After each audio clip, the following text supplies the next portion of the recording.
Well, good morning, everyone. It's the start of our MSIP 6 meeting. Thank you. And our first item of discussion would be the access and opportunity EA1, EA2, EA3, EA4. Okay, so I'll go ahead and get started. We are going to talk about the St. Joseph School District Opportunity and Access Index. But before we get started, in access and opportunity, if you were going to ask me what is one of the most important metrics to establishing equity, it's getting kids in school. And so I wanted to take a moment. As you guys know, we have attendance interventionists. By all accounts, the data that we keep, we have our own data system, and the work that they're doing between home visits and phone calls home and creating tiered intervention groups at school, going and finding kids that even the children's division can't find. They are doing an outstanding job in the St. Joseph School District. And in fact, you know, we were just blessed to have this model in the school district. And so we meet usually once a week, and this is Chelsea Sollers, and she is an attendance interventionist at Truman and Mark Twain. And so oftentimes our meetings consist of just telling each other, what are their challenges, what has happened in the week, how do we handle this, how do we run this report. And so they do a lot of collaboration. They've been through training with Dr. Shadea Harris, who is from Richmond Public Schools, and she's helped us better understand how to engage with families and then how to really partner with them. So it takes engagement to that next level of how do we become partners with our families. And so that just gives a little flavor of some of the work that they do. But Chelsea told a story the other day that in her work that was pretty amazing. And I would also point out that Chelsea, this is her first year as attendance interventionist, and she won the support person of the year at Truman. So she works really hard, and so I was going to turn it over to her and let her just talk a little bit about some of her work, but especially the story that she shared with us last week.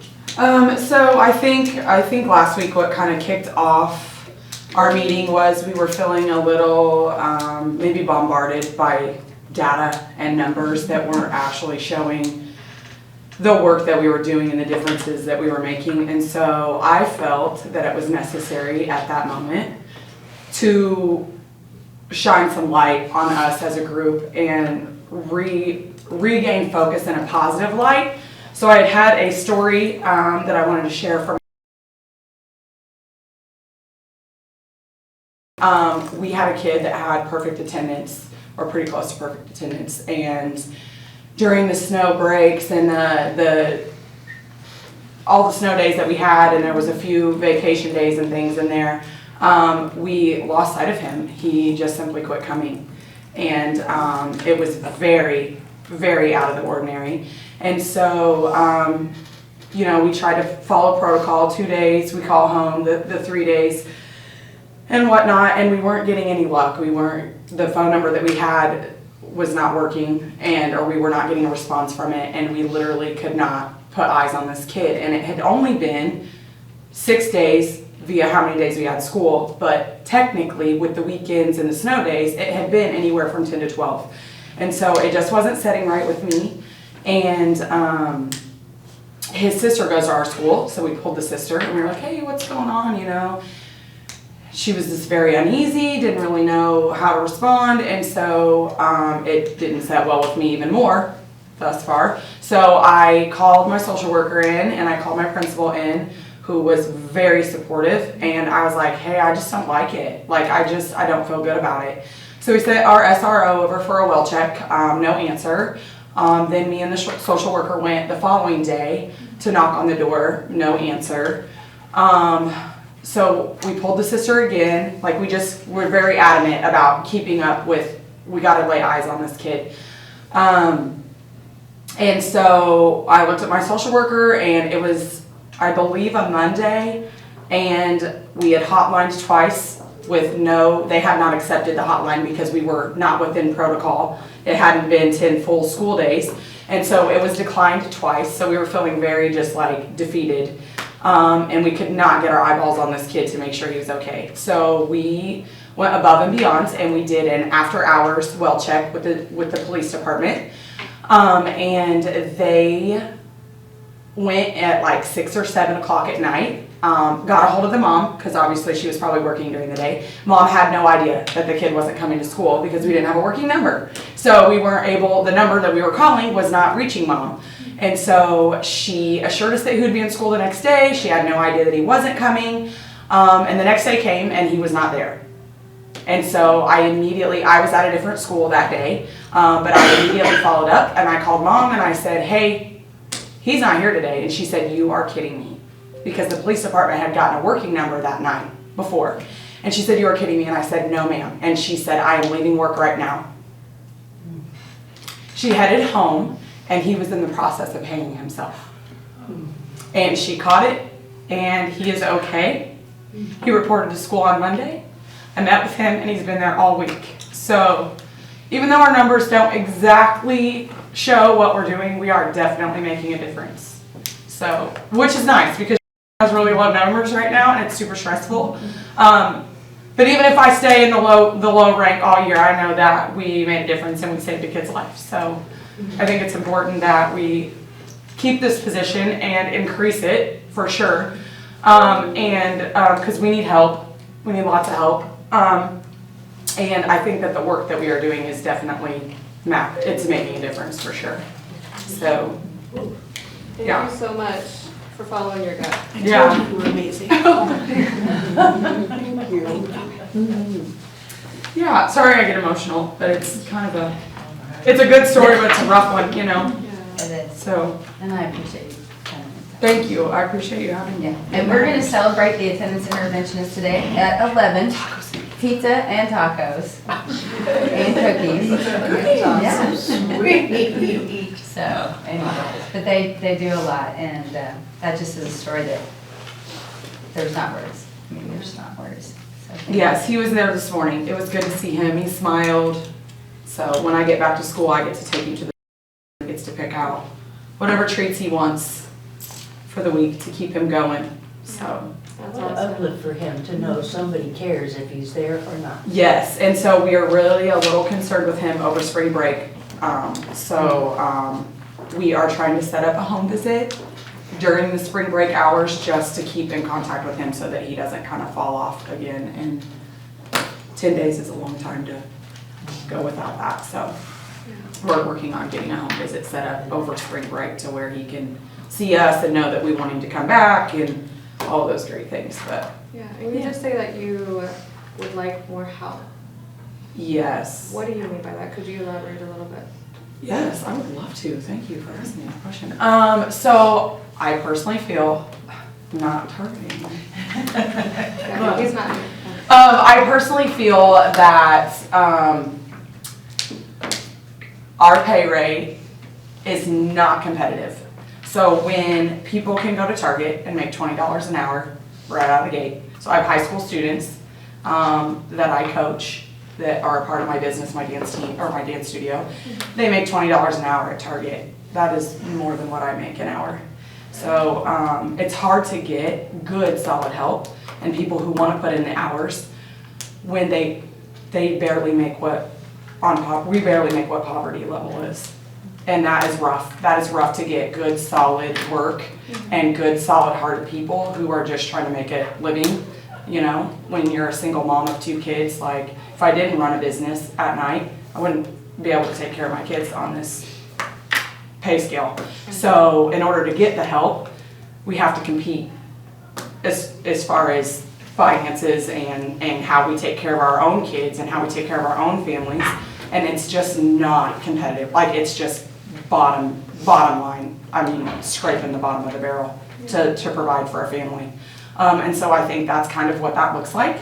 I mean, it's going to be a lot easier for us to reach out to the people that we know and say, hey, we have this great opportunity. There's a position to do this. I love my job. For the first time in this district in a long time, I love my job. And it's just hard. If people, not everybody is that genuine and not everybody has a business to back up. So it takes more than just loving your job. We're at the mercy of the dollar right now, and it's just not competitive pay. And so I think if we were able to offer that, you would find that more people would apply for that, and then we would have more help. Like right now I'm torn between 2 schools, and some of us are torn between 3. And that is not even giving us a full day and a half in one building to build relationships, to pull numbers, to pull kids. It's a lot. It's very overwhelming. And like even with the student, I wasn't able to follow up that day with that kid because I wasn't there. So it just so happened that I had to go out of my way and take a step back from that school and concentrate on that day because I knew that was a priority. But it's literally just like juggling fire. Like it's like, which fire do I put out first? Which fire do I handle? Which is more important?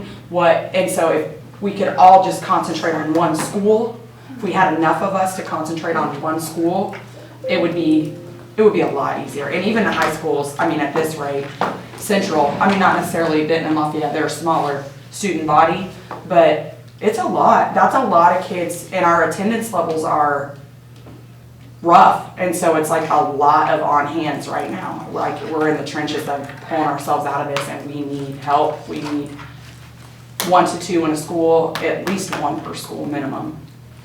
So, I mean, I know that would help me if I could be in one school 5 days a week and simply concentrate on those kids and follow up with those kids every single day.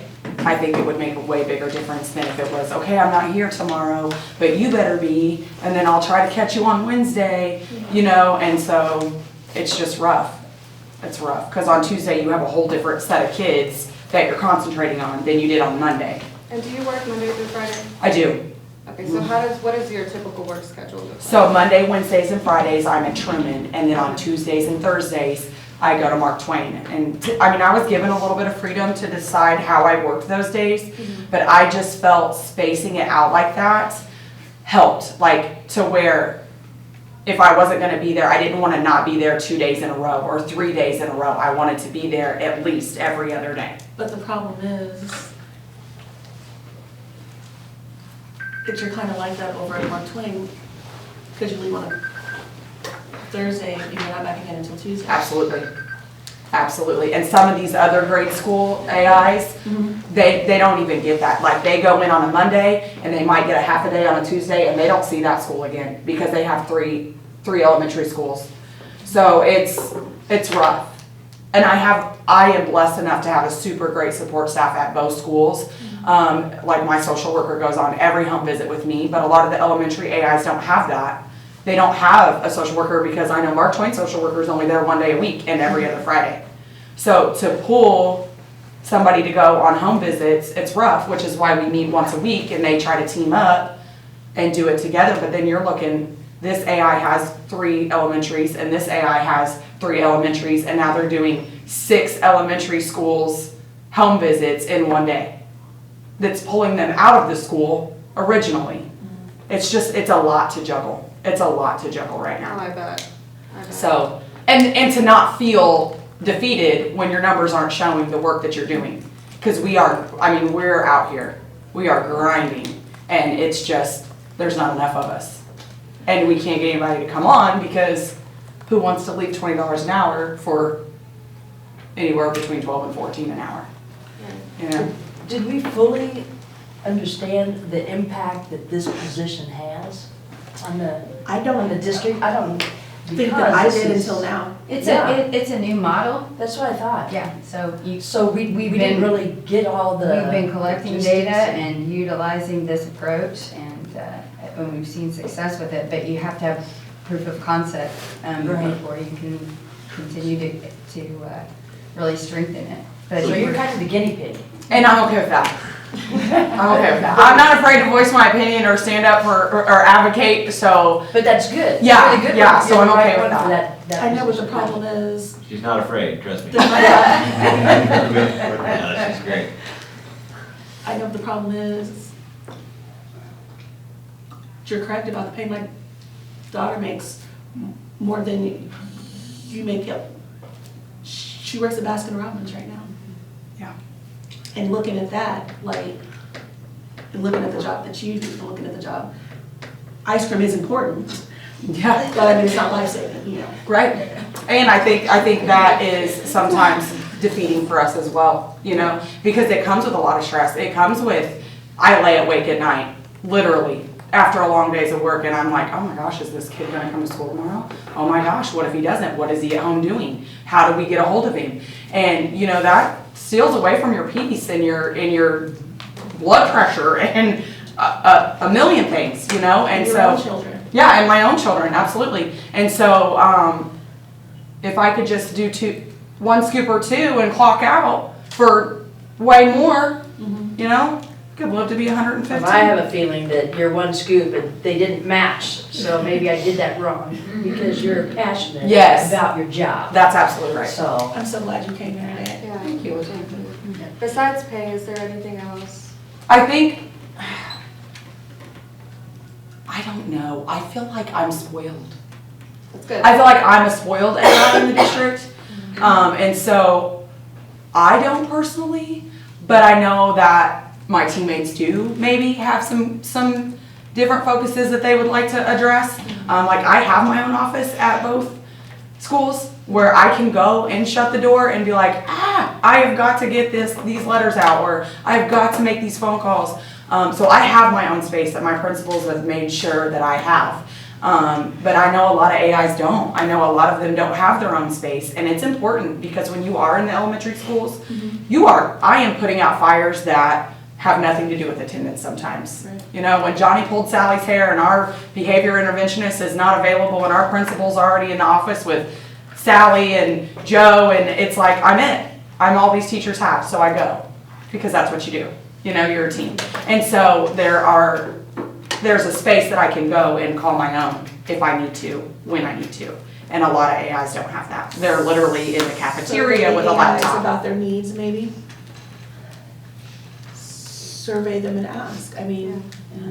And we're collecting all that, and so that we can strengthen the model. So there's a lot that, we're working on. Yeah, I mean, We don't not listen. yeah, Dr. Lau is really good about just, okay, this meeting right here today is all the things that we need to fix. Tell us, you know, and we get a moment to just, these are where, and we are the guinea pigs and we're aware of that. We understand that we're the first. And so without us saying these are our needs and expressing what we need, then how does anybody know? Yeah, we don't know. We didn't really know what this consisted of.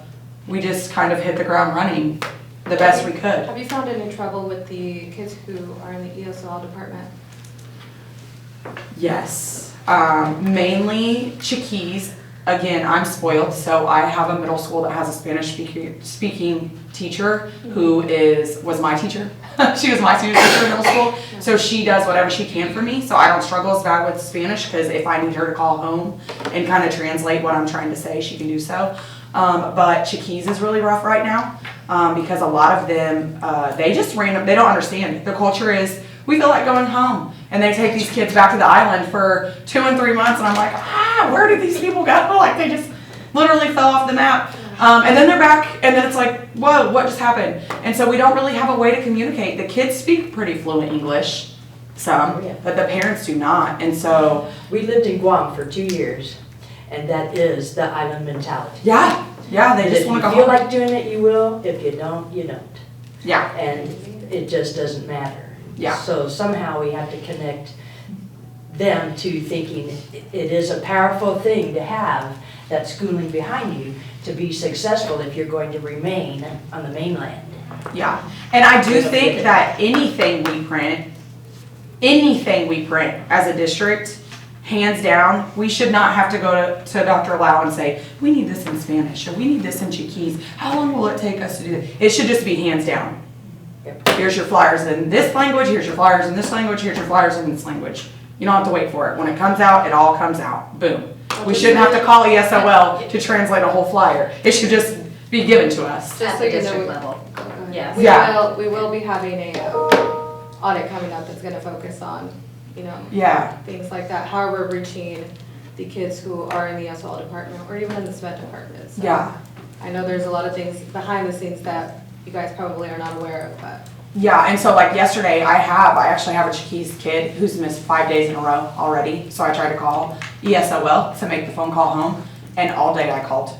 All day long I called. And there was no answer. You know, and I'm like, okay, so now this kid's off the radar for yet another day with no contact. Which now I'm scarred because I'm like, well, you know, if I don't act on it now, what's gonna happen? Little PTSD from my previous experience. So it was rough not being able to get a hold of somebody in ESOL to call this home. So, have you tried emailing them? Because we do have 2 family advocates that, you know, speak Chiquise, and they have been doing home visits with other attendance interventionists. So if you haven't been able to reach one, I'm sorry, I apologize. No, I that's hope okay. that maybe through email, if they're not there to answer the phone, or if it goes, but we did have somebody in the office all day yesterday, so I don't know if that answers Is it the phone. 2040? Is that the extension, 2040? Dialed in like 50 No, times. that's not, I think. Well, Yeah. that's the problem. That's the extension my secretary gave Yes, me. yeah, that's the wrong. Okay, So, well- I was like, I even saw them yesterday, so they weren't there. So it is conference week, so we do Okay. have, you know, a full Yeah. schedule where everybody's out, but, our administrative assistant is in there and she will answer the phone. And then Okay. we also have the language line. Were you, given that by your administrator or by anybody that you can at any time access now? So, Okay. I can get with you afterwards. Perfect, We yeah. didn't- I think that- information to get passed to That you. there's just, like I said, we hit the ground running, and so there was like a lot of things that maybe our administrators or even Dr. Lau was just like, we're literally starting from scratch. Yeah. So it's like, we don't even know what we need before we need it until we need it. Yeah. You know? And so, yeah, that would be great. But I think, Just reach yeah, out. you having that, is it like customer service Yes. operation, line, having that number is gonna be vital too, Okay, perfect, yeah. with the work that you do, but thank you so much No problem. for Thank you. all of your input. Okay, are you? And you don't have to stay on this if you don't want to. Thank you, Chelsea. Thank you guys so much. I did all that. I'll see you at 11. Yes, for tacos and pizzas. Okay, so thank you guys. Chelsea's great. Yeah. Goes without saying. So really what we're gonna talk about today is the St. Joseph School District Opportunity and Access Index. The advent of this really came from MSIP 6 and some of the questions that the school district is asked in MSIP 6 and the documents that we submit in terms of, you know, the requirements that they had for us this year. So one of the ways that we can begin to monitor access and opportunity is through an index. So this is not new. Some school districts have this, but at the same time, we don't and we haven't. And so how can we utilize this approach to letting the data give visibility to inequities so that we can make improvements? So it's not like anecdotal stories, oh, this isn't happening here, this isn't happening there. It really is using the data in a way that really gives visibility to areas of concern and how we can then go and support it. So this is called a Child Opportunity Index. And this is part of the research that I did on this particular topic, and it's from a website called diversitydatakids.org. And so it really looks at 29 indicators and looks at what are the factors that go into children having optimal opportunities and access to resources that best optimize their outcomes. That's really what it's looking at. So for education, it looks at early childhood education, primary schools, secondary, and access to post-secondary schools, educational resources. Health environment is a big one. Health environments, toxic exposures, healthcare access, social and economic opportunities, economic resources, and family structure. And then they also have an area of deprivation index that looks at education, occupation, percent without high school or more, percent in white collar occupations, occupation opportunities. They look at unemployment rate in areas, income, median family income, poverty rate, at 100%, poverty rate at 150%, housing assets, medium home value, medium gross rent, medium monthly mortgage, home ownership, no vehicle, no telephone, internet, including plumbing or crowding, family structure, single parenthood, income disparity, and then they look at social vulnerability indexes. So again, poverty rate, unemployment rate, household income, percent without high school, age 65 or older in terms of family composition and disability, age 17 or younger, civilians with disabilities, single parenthood, minority status and language, and then housing type and transportation. So again, it goes back and looks at transportation. So you can see that they look at multiple factors that go into what they, this particular approach uses to create an opportunity index.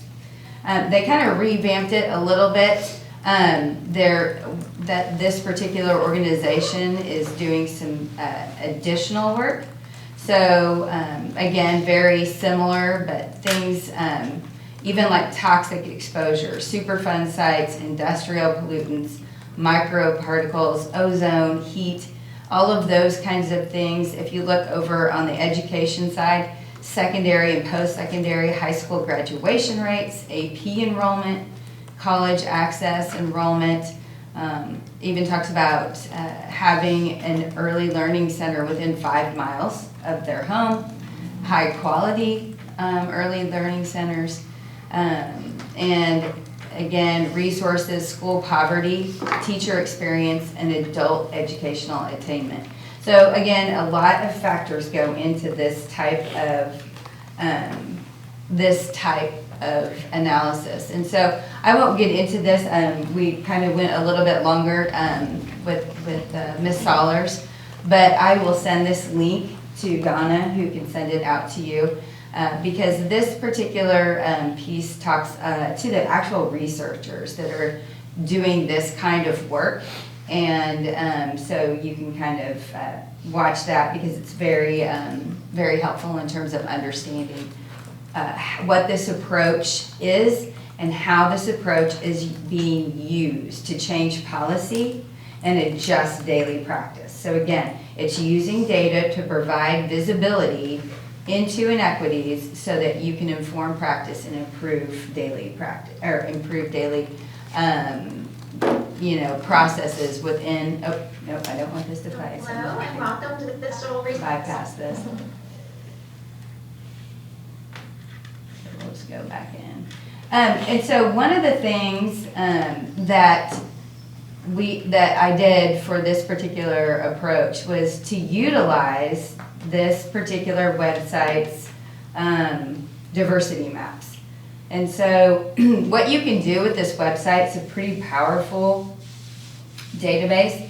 And so you can actually, any part of the country, you can actually drill down by street.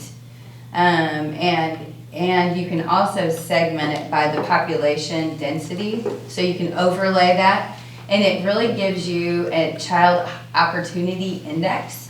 And they kind of have it spread out as very low, low, moderate, high, and very high. And so really what we're able to do is see where all of our schools are across that particular approach. And then utilizing that is a proxy for better understanding the children's opportunities in those neighborhoods. As you guys know, we have a lot of neighborhood schools. And so that can be something that is then associated with the school itself, if that makes sense. So that is one of the approaches. And just to give you a little bit more context, for example, this is from the child opportunity levels, and this is nationally normed for children that are 0 to 17 years of age. And you can see that very low, you have a disparity of populations when you look at the neighborhoods that the kids are living in. And so this is nationally normed, but it's also applicable in a lot of ways to what we see in our own city. And then they also did some research just simply through the lens of pediatric firearms-related hospital encounters. And again, if you look at the opportunity indexes and you look at very low opportunity index, where they take all of that data and then apply it to those particular areas across the country, whether it's our city or different cities, you have a much higher rate and where neighborhoods are scored very low based on the factors that we just talked about. And again, it's a lot of research, so I'm going over it particularly at a high level, but it's important for us to better understand these things. Did you have a question? Oh, okay, I thought you were getting ready to ask a question. And so then, basically, this is the way that you can utilize the Child Opportunity Index is really from a research perspective and decision-making, whether that's data-driven, place-based targeting of investment, services, purchasing, hiring, in other words, allocation of resources, and also advocacy within an organization, locally or nationally. So then this is another study that they did, and it really looks at supporting neighborhood opportunity in Massachusetts program. So it's a program for Section 8 voucher holders to facilitate moves to opportunity areas defining using their new index. So it includes mobility assistance, financial assistance, counseling, and working with landlords to try to improve or mobilize students to areas of greater opportunity. So that's some work that actually is already underway. So really, when we really winnow this down, what are the most important factors to child opportunity in terms of health and environment? And this is what the researcher says that does a lot of this work. So I gathered this from not only the literature, but also that piece that you can watch later on. But it has to do with how much insurance folks have and housing vacancy rates within a community. Education, it has to do with how poor or how under-resourced particular school districts are. Reading scores, and then parent level of education attainment within a community.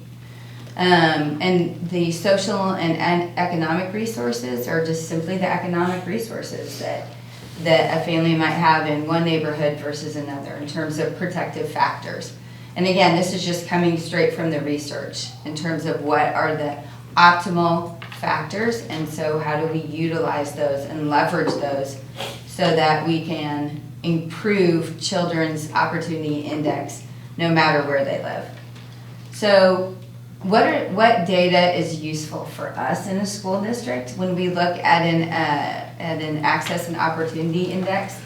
Well, clearly we would want to use the Child Opportunity Index because we can actually drill down and see from that perspective where our schools are and where they're situated in those neighborhoods. And also we can look at our academic achievement gaps. We can also look at our Gallup student poll gaps. And we can look at gifted programming gaps. We can look at economic gaps. And so since this is the first iteration of this approach that we submitted to DESE, and in particular, I had conversations with our regional director on this as something that potentially other schools across the state could possibly utilize, again, as a way to make inequities more visible through a lens of data, and not from just a conversational lens. So just for example, gifted program data, if we look at that, in 2018, the St. Joe School District underwent a program evaluation of its gifted program. A lot of the findings were that students that were in particular programs lived almost a quarter mile up from each other. And so that certainly didn't mirror our overall population. And so with that program evaluation, the aim is how might we support talent and nurture talent, especially when our data shows often students that come ready to learn often don't show as much growth as students that are underperforming when they start in the fall. So right now we put a lot of things in place. We created an alternative approach to identification that we submitted to the state and they approved. We have 121, this was this time last year, because we haven't done all of our screening for this year. We had, at that time, we had 121 new students for the program. 80 white students, which is 67%, and 7 Asian students, which is 7% of the population, 10 Hispanic and Latino students, 16 multiracial students, and 8 Black American African students at 7%.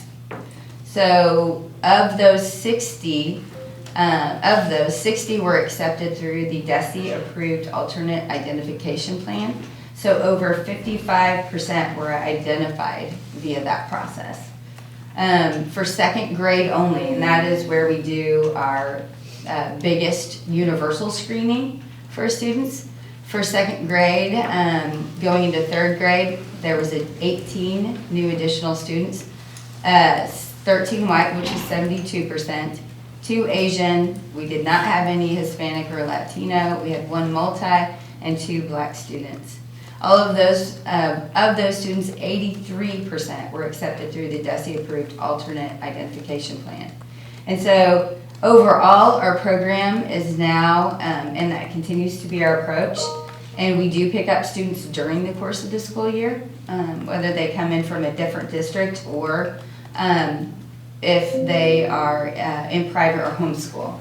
So our demographic is by far, we implemented this approach in the 2019-2020 school year. So in that short time, we are more closely matching our overall demographic within the district.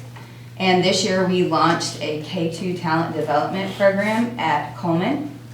And currently we are serving 10 students in that particular program where they are, and it's solely focused on mathematics because that's where the research shows that that is most effective. So in that particular program, we are working early with students to really develop that talent that they have when they come into school so that it doesn't go latent. And we use a nonverbal screener so that we don't screen out just for families that happen to have a high level of literacy. So it helps us better understand students that are truly gifted. So this is one way that we're providing more access and opportunity Can I ask you a question? in the I'm district. sorry. Yes, ma'am. In these screening, is it offered in other languages? Yes, it can be offered in different languages. Okay.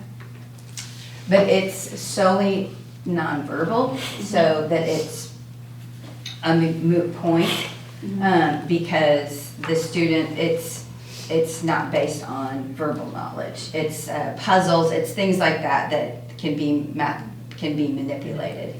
So Okay, it's not like only on like paper, it's like in no, it's online. engagement activities? Yeah, it's called a nonverbal ability test. Okay. Yeah. So this is just a screenshot, and I'll move to a different approach. So this that I'm going to pass around is simply a little mini version of what I'll show you guys. But so really this particular, it looks like a bunch of Legos. I keep saying that to everyone, but really, I worked with Dr. Justin Mallett, who is the Assistant Director of Diversity and Inclusion at Northwest. And he had done some work with Stacia's team in the fall and on culturally responsive teaching strategies and education. And so I had reached out to him after doing a lot of work and trying to develop an approach to this. And so really what we talked about were kind of a jumping off place. So I'm going to switch over to this version so I can kind of open up some of these so you can see them a little bit better. But we talked through some of the approaches that they use at Northwest and some of the approaches of his research and studies. So one of the first things that we talked about is using the data diversity ranking that you find on that map that I just showed you all.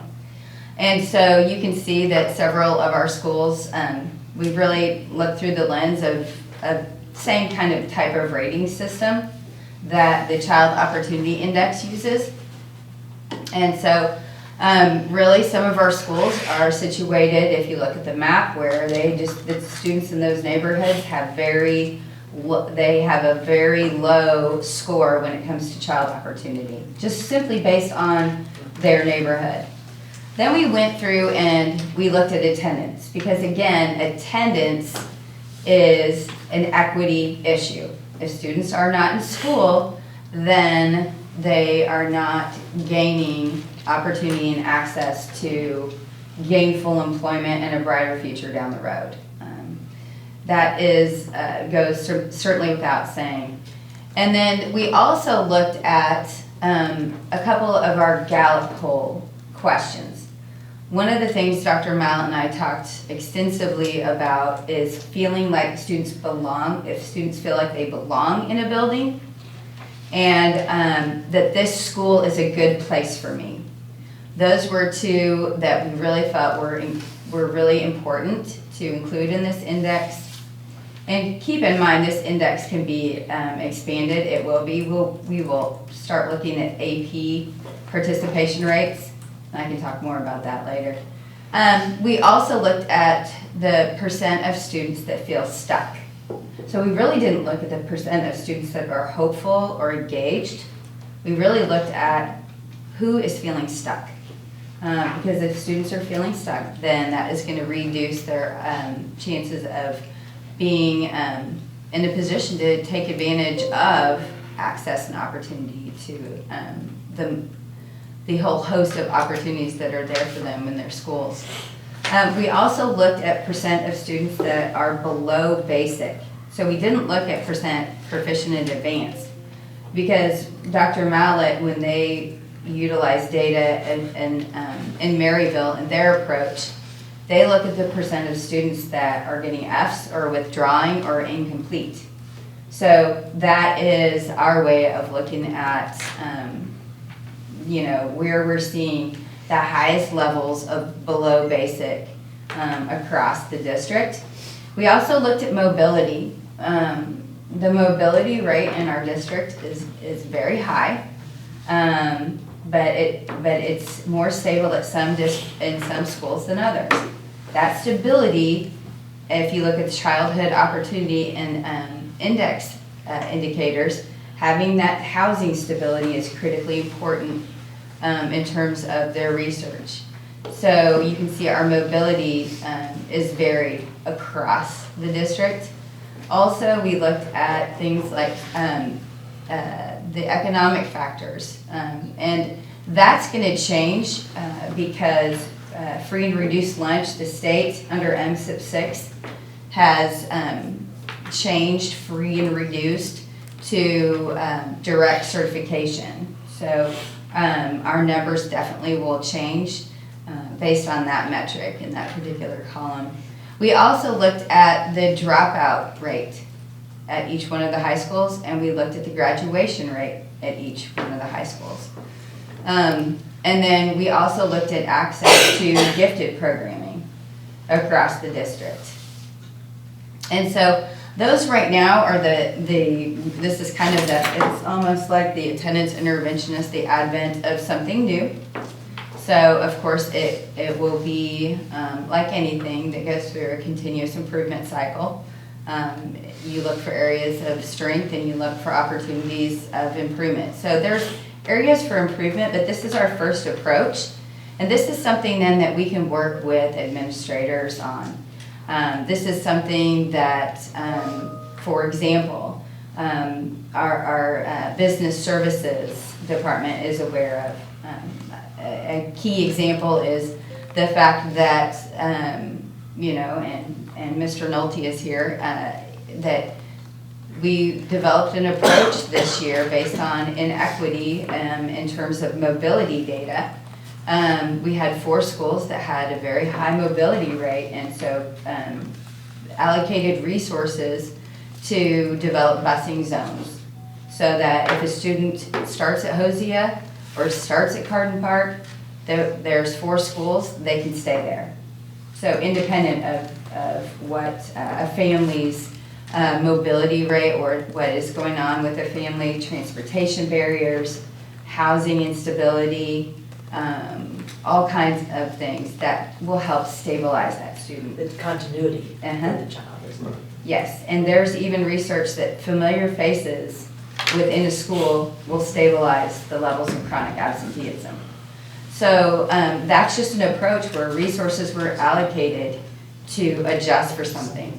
The enrollment center is another example where the St. Joe School District mobilized and allocated resources to improve attendance, because if students transfer or we have new folks come to the school district, it is a way to cut that time, that lag time between enrolling and the student being in the classroom ready to get started.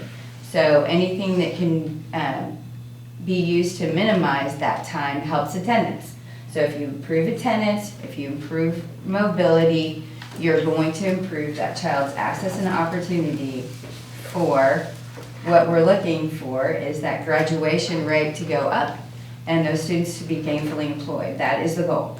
So this can be used, again, to have conversations with certainly ourselves and as a district level team, but also our building administrators in terms of what strategies and approaches can we use based on the data to improve a particular segment in their access and opportunity index that is an area for opportunity. So if students feel like they don't belong in the school, we have to, it's almost like Dr. Shade tells us is, you know, it's not looking through a window, it's looking at a mirror.